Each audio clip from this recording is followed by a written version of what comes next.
Hello students, कैसे हैं आप लोग। स्वागत है आपका मेरे यूट्यूब चैनल बेसिक क्लास में। आज हम पढ़ने वाले हैं क्लास 9th के चैप्टर नंबर 3 साइंस 1 में जो है विद्युत धारा, इसका पूरा स्वाध्याय सॉल्व करने वाले हैं। तो मैं आपसे रिक्वेस्ट करूंगी कि वीडियो को लास्ट तक जरूर देखिएगा, और अगर आप नए व्यूअर हैं, अभी तक आपने चैनल को सब्सक्राइब नहीं किया है तो प्लीज़ चैनल को जरूर सब्सक्राइब कीजिए, और कमेंट बॉक्स में बताइए कि आपको कौन से सब्जेक्ट और किस तरह के वीडियोज़ ज़्यादा पसंद आ रहे हैं। मैं उस तरह के वीडियो अपलोड करने की कोशिश करूँगी। और तो अब हम आगे बढ़ते हैं और देखते हैं यहाँ पे कुछ प्रश्न जो दिए गए हैं, आपको स्क्रीन पर दिख रहा है। उन प्रश्नों को सॉल्व करने की कोशिश करते हैं। देखिए, पहला क्वेश्चन दिया हुआ है कि संलग्न चित्र में घर में विद्युत उपकरण परिपथ में संयोजित किए दिखाई दे रहे हैं। इस आधार पर निम्नलिखित प्रश्नों के उत्तर देना है। यहाँ पे एक डायग्राम है इसी प्रश्न से संबंधित, और इसी के आधार पर कुछ प्रश्न पूछे गए हैं, उसका उत्तर देना है। इसमें घर के विद्युत उपकरण कौन से क्रम में संयोजित किए जाते हैं, तो इसका उत्तर हो जाएगा समांतर क्रम। उसके बाद सभी उपकरणों पर विभवांतर कैसा होगा, तो सभी उपकरणों पर विभवांतर समान होगा। इसका उत्तर हो जाएगा विभवांतर कैसा होगा, समान होगा। क्या उपकरणों में से प्रवाहित होने वाली विद्युत धारा समान होगी, उत्तर का समर्थन कीजिए। तो यहाँ पर इसका आंसर हो जाएगा कि विभिन्न उपकरणों में प्रवाहित होने वाली विद्युत धारा का मान समान नहीं होगा। क्यों समान नहीं होगा, क्योंकि सूत्र I=V/R से स्पष्ट होता है कि विभवांतर भी समान होने पर प्रतिरोध R का मान भिन्न होने पर विद्युत धारा I का मान भिन्न होता है, मतलब अलग होता है। इसके बाद दिया है कि घर में विद्युत परिपथ का संयोजन इस पद्धति द्वारा क्यों किया जाता है। यहाँ पर देखिए ई करके जो क्वेश्चन है, तो इसका आंसर हो जाएगा कि किसी उपकरण के बंद पड़ने पर भी अन्य उपकरण चालू रहे, इसलिए घर में विद्युत परिपथ का संयोजन इस प्रकार से किया जाता है। दूसरा, क्या इन उपकरणों में से टीवी बंद पड़ने पर संपूर्ण परिपथ खंडित होगा, उत्तर का समर्थन कीजिए। तो इसका उत्तर हो जाएगा कि टीवी बंद करने पर भी संपूर्ण विद्युत परिपथ खंडित नहीं होगा, क्योंकि उपकरण समांतर क्रम में संयोजित किए गए। तो यहाँ पे देखिए क्रमशः सभी प्रश्नों के उत्तर आपको स्क्रीन पर दिख जा रहे हैं। आप देखकर इसका, अगर आप बोलने पर नहीं लिख पाए हैं तो वीडियो पॉज करके स्क्रीनशॉट ले लीजिए। यहाँ पहले का आंसर है समांतर क्रम, दूसरा है विभवांतर समान होगा, विभिन्न उपकरणों में प्रवाहित होने वाली विद्युत धारा का मान समान नहीं होगा, और किसी उपकरण बंद करने पर भी अन्य उपकरण चालू रहेंगे, और टीवी बंद करने पर इस तरीके से। दूसरे प्रश्न पर आते हैं हम। यहाँ देख पा रहे हैं आपकी जो है एक विद्युत परिपथ में संयोजित किए जाने वाले घटकों के चिन्ह दिए गए हैं। उन्हें आकृति में उचित स्थान पर संयोजित करके परिपथ को पूर्ण करना है। यहाँ पर कुछ चिन्ह आपको दिख रहे हैं, स्क्रीन पर दिया हुआ है, और यहाँ पे ये जो है परिपथ बनाया गया है, लेकिन कौन सा चिन्ह कहाँ पर होगा वो हमें सही तरीके से कंप्लीट करना है। तो इसका आंसर आप देख पा रहे हैं, यहाँ पर देखिए स्क्रीन पर आपको दिख जाएगा।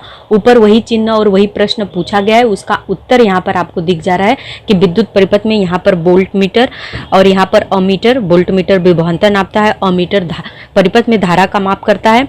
इसमें विद्युत धारा I प्रवाहित होती है। नीचे विद्युत सेल प्लस माइनस, प्लग कुंजी लगा देंगे। यहाँ पे चालक तार है, और ये विद्युत प्रतिरोध R है। इस तरीके से इसका नामकरण करके परिपथ को पूर्ण कर लेंगे।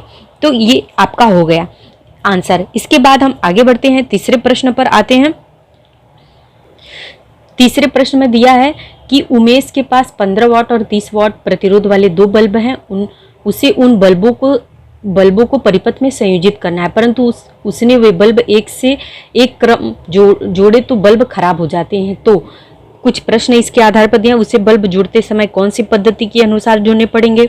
तो यहाँ पर देखिए इस प्रश्न का उत्तर आपको यहाँ पर दिख जाएगा कि पहला जो दिया है कि उसे बल्ब जोड़ते समय कौन सी पद्धति उपयोग करना पड़ेगा, तो इसका उत्तर हो जाएगा कि समांतर क्रम संयोजन में उसे बल्ब को जोड़ना चाहिए। दूसरा है कि उपर्युक्त उत्तर के अनुसार बल्ब संयोजित करने की पद्धति के गुणधर्म बताइए। तो इसका गुणधर्म देखिए है, तो समांतर क्रम में जोड़ने की जो जो विशेषताएं होती हैं वही इसका गुणधर्म हो जाएगा। तो यहाँ पर इसकी प्रतिरोध की जो समांतर क्रम की विशेषताएं होती है, जैसे समांतर क्रम में संयोजन में प्रत्येक प्रतिरोध के सिरों के मध्य प्रयुक्त विभवांतर क्या होता है, एक समान होता है। इसके बाद दूसरा पॉइंट इसी क्रम में हो जाएगा, परिपथ में प्रवाहित होने वाली कुल विद्युत धारा प्रत्येक प्रतिरोध में से स्वतंत्र रूप से प्रवाहित होने वाली विद्युत धारा की योगफल के बराबर होती है। तीसरा पॉइंट है संयोजन के सभी प्रतिरोधों के प्रतिलोमों का योगफल उनके परिणामी प्रतिरोधों के प्रतिलोम के बराबर होता है। मैंने बताया था 1/Rp = 1/R1 + 1/R2 + 1/R3 R3, इस तरीके से इसका संयोजन होगा। तो चौथा पॉइंट है समांतर क्रम संयोजन का परिणामी प्रतिरोध प्रत्येक प्रतिरोध के मान से कम होता है। और लास्ट पांचवा पॉइंट, प्रत्येक प्रतिरोध में से प्रवाहित होने वाली विद्युत धारा उस प्रतिरोधक के प्रतिरोध के प्रतिलोमानुपाती होती है और इस संयोजन का उपयोग परिपथ में प्रतिरोध को कम करने के लिए किया जाता है। अब तीसरा अगला पॉइंट देखिए कि उपर्युक्त पद्धति से बल्ब संयोजित करने पर प्रतिपथ का परिणामी प्रतिरोध कितना होगा। तो यहाँ पे 15 वॉट 30 वॉट प्रतिरोध वाले दो बल्ब जोड़े गए हैं। तो यहाँ पर जब हम इसका संयोजन करेंगे तो हमें पता है सूत्र क्या होता है, 1/RP equal to 1/R1 plus 1/R2। तो यहाँ पे दो ही है, एक 15 वॉट का है और एक 30 वॉट का है। तो 1/15 प्लस 1/30 इसका हम लस लेंगे तो 30 आएगा। तो 15 दूनी 30, 2 एक कम 2, 2 प्लस 30 एक कम 30, 3 मतलब 3/30। तो 3 एक कम 3, 3 दहा में 30, 1/10 आ जाएगा। तो परिपथ का परिणामी प्रतिरोध RP बराबर 10 ओम, ये इसका उत्तर हो जाएगा। तो इस तरीके से हमारा तीसरा प्रश्न हल हो जाता है। अब हम आगे बढ़ते हुए चौथे प्रश्न पर आते हैं। चौथे प्रश्न में देखिए क्या दिया गया है, यहाँ पर आप स्क्रीन पर देख पा रहे हैं। चौथे प्रश्न में दिया है कि नीचे दी गई तालिका में विद्युत धारा A में और विभवांतर V में दिया गया है। तालिका के आधार पर औसत प्रतिरोध ज्ञात कीजिए। तो आप देख पा रहे हैं कि ये तालिका बनी है। V यहाँ पे वोल्ट और I धारा का मान दिया गया है, विभवांतर और धारा का मान। तो 4, 5, 6 ये 3 क्रमशः विभवांतर हैं और धारा एम्पियर में 9, 11.25 और 13.5 ये दिया गया है। तो यहाँ पर देखिए इसके प्रतिरोध का मान, प्रतिरोध ज्ञात करना है हमें। प्रश्न के अनुसार क्या करना है, प्रतिरोध ज्ञात करना है। तो देखिए R1 बराबर V1/I1, तो 4 यहाँ पे 4/9 करेंगे V1/I1, तो 4/9 बराबर 0.444 ओम के लगभग होगा। R2 का मान ज्ञात करेंगे तो V2/I2, तो V2 5 है और I2 11.25 है। इसको सरल करेंगे तो 0.444 ओम के लगभग होगा। R3 का मान V3/I3 6/13.5, इसका भी मान 0.444 ओम के लगभग होगा। तो R1 बराबर R2 बराबर R3, मतलब तीनों R का मान समान है, इसलिए औसत प्रतिरोध 0.444 ओम के लगभग होगा। इसके बाद इसी में दूसरा है कि विद्युत धारा और विभवांतर के बीच के आलेख का स्वरूप कैसा होगा। तो इनके बीच का जो आलेख का सरल रेखा होगा, यह रेखा मूल बिंदु O और 0, 0 से होकर जाती होगी, ये इसका उत्तर हो जाएगा। तीसरा है कि कौन सा नियम सत्य होता है, स्पष्ट कीजिए। तो यहाँ V1/I1 equal to V2/I2 equal to V3/I3, अर्थात I directly proportional to V से ओम का नियम स्पष्ट होता है। तो इस तरीके से हम चौथे प्रश्न के उत्तर को लिखकर समझकर तैयार करेंगे, एग्जाम के लिए प्रिपेयर करेंगे। तो पांचवें प्रश्न पर आते हैं। यहाँ पे जोड़ियां मिलानी है, अ और ब की जोड़ियां मिलानी है। तो किस तरीके से है इसका उत्तर देख लेते हैं हम। तो यहाँ पे आपको स्क्रीन पर दिख रहा है, जैसा प्रश्न पूछा है, मुक्त इलेक्ट्रॉन के सामने V/I है, लेकिन मुक्त इलेक्ट्रॉन का जब हम सही मिलान करेंगे तो मुक्त इलेक्ट्रॉन क्या होगा, क्षीण बलों के लिए आबद्ध होगा, मतलब पहले का C से मिलान होगा। दूसरा विद्युत धारा दिया है, इसके सामने परिपथ का प्रतिरोध बढ़ाना है, तो विद्युत धारा क्या होता है, I इक्वल टू V/R होता है।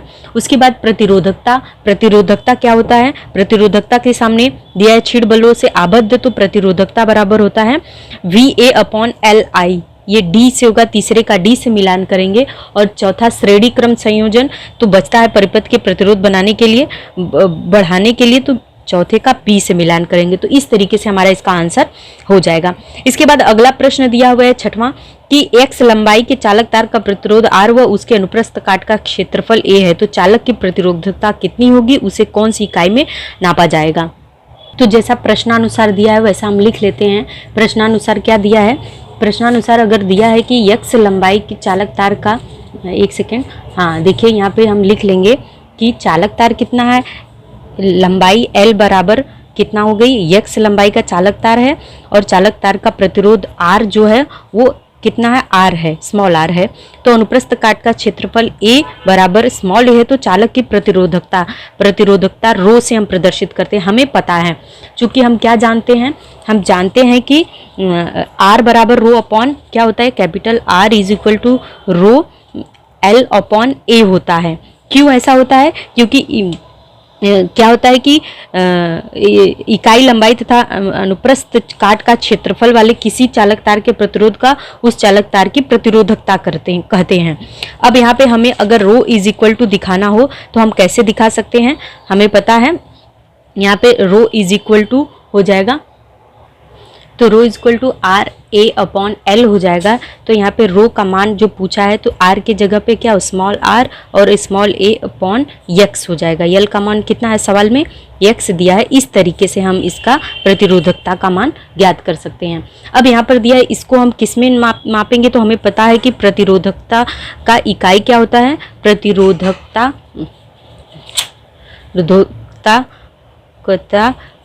को ओम मीटर में मापती हैं, तो हम इसको ओम मीटर में मापेंगे। ये हमारा उत्तर हो जाएगा। आगे बढ़ते हैं।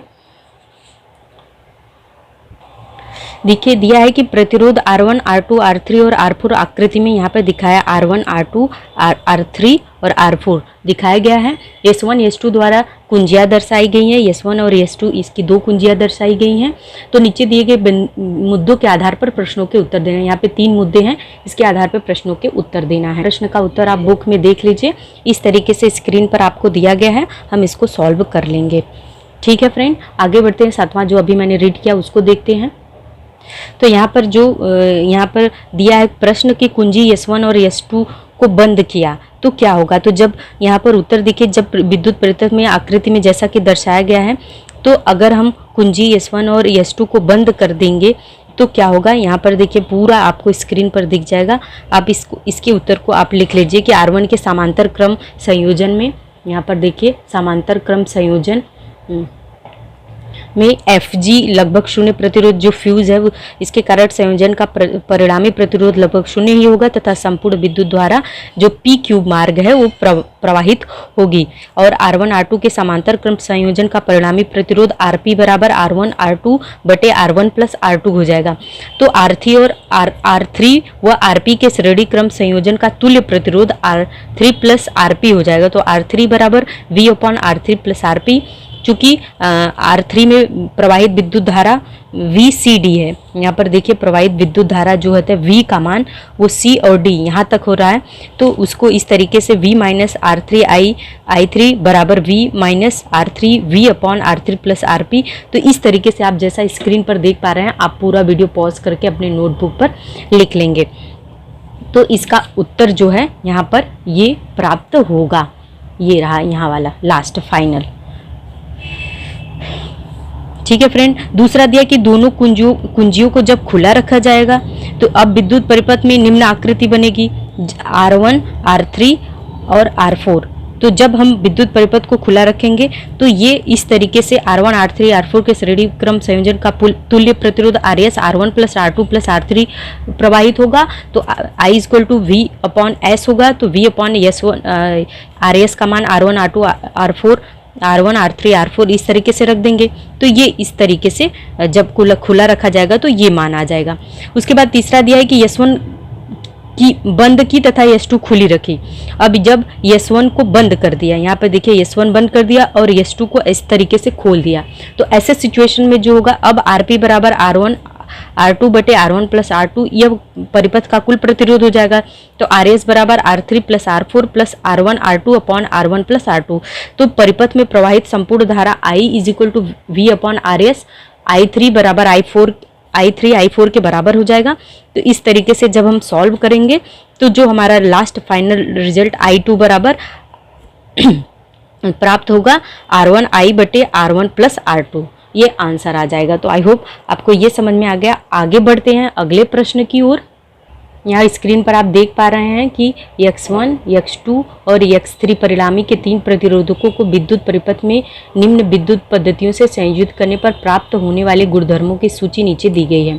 उसमें से कौन कौन से संयोजन में जोड़ा गया है लिखना है, जहाँ पर I विद्युत धारा है और V विभवांतर है और X का मतलब प्रतिरोध है। मतलब जहाँ हम प्रतिरोध R लिखते थे, यहाँ पे प्रश्न में प्रतिरोध का मतलब X दिया हुआ है। तो देखिए इसका आंसर हम कैसे करेंगे। यहाँ पर देखिए प्रश्न क्या पूछ रहा है कि X1, X2, X3 में से I विद्युत धारा प्रवाहित होती है तो तब क्या होगा, तो श्रेणी क्रम संयोजन होगा, पहला उत्तर हो जाएगा। दूसरा है x से x1 और x2 x3 बड़ा है तो क्या हो जाएगा, श्रेणी क्रम संयोजन होगा। आपको पता है कि RS बराबर R1 plus R2 plus R3, ये जो होता है ये यहाँ पे x जो है x1 x2 x3 से बड़ा है, यानी कि ये क्रम प्राप्त होगा तो श्रेणी क्रम संयोजन होगा। इसके बाद तीसरा क्या दिया है कि x से x1 x2 x3 छोटा है, जब छोटा होगा तो समांतर क्रम संयोजन होगा। हमें पता है इसका जस्ट उल्टा होगा, 1/RP बराबर 1/R1 plus 1/R2 plus 1/R3। तो यहाँ पे वही चीज़ है, 1/x बराबर 1/x1 plus 1/x2 plus 1/x3 है। बस जहाँ पे x है आप अपने दिमाग में उसको r समझिए, क्योंकि ये प्रतिरोध है। उसके बाद दिया है कि x1 x2 x3 के मध्य का विभवांतर v समान है। तो क्या होता है, श्रेणी क्रम संयोजन में विभवांतर अलग अलग होता है, लेकिन समांतर क्रम संयोजन में विभवांतर समान होता है। तो चौथे का आंसर हो जाएगा समांतर क्रम संयोजन होगा। उसके बाद क्या फिर बोल रहा है प्रश्न में कि x बराबर x1 plus x2 plus x3, तो वही है RS बराबर R1 plus R2 plus R3, मतलब श्रेणी क्रम संयोजन हो जाएगा। और छठवां दिया है कि x बराबर 1 पूरे के 1/x1 plus 1/x2 plus 1/x3, तो इस प्रकार का संयोजन होता है तो उसको समांतर क्रम संयोजन कहते हैं। अब हम आते हैं अपने 9वें प्रश्न पर, जिसमें 3 उप प्रश्न दिए हैं। इसको फटाफट सॉल्व कर लेते हैं फ्रेंड्स। 9वें प्रश्न में दिया हुआ है कि 1 मीटर नाइक्रोम तार का प्रतिरोध 6 ओम है, तो तार की लंबाई 70 सेंटी करने पर तार का प्रतिरोध कितना होगा। हमें पता है प्रतिरोधकता बराबर R = ρ/L/A होता है। तो रो तथा A समान होने पर, जब रो और A का मान समान हो जाएगा तो ये दोनों R is directly proportional to L हो जाएगा। तो R2/R1 = L2/L1 हमें पता है। और R1 कितना दिया है, 6 ओम दिया है, और L1 1 मीटर दिया हुआ है।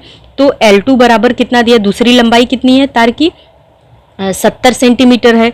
और तो 70 सेंटीमीटर को मीटर में जब बदलेंगे तो 0.7 मीटर हो जाएगा।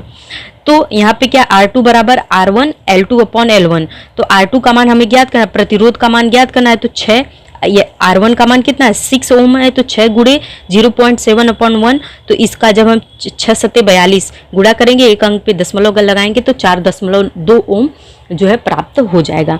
इसके बाद इसी क्रम में अगला है कि यदि 2 प्रतिरोधक तारों को श्रेणी क्रम में जोड़ा जाए तो उसका परिणामी प्रतिरोध 80 ओम होता है। यदि इन्हीं प्रतिरोधों को समांतर क्रम में जोड़ा जाए तो उनका परिणामी प्रतिरोध 20 ओम होता है।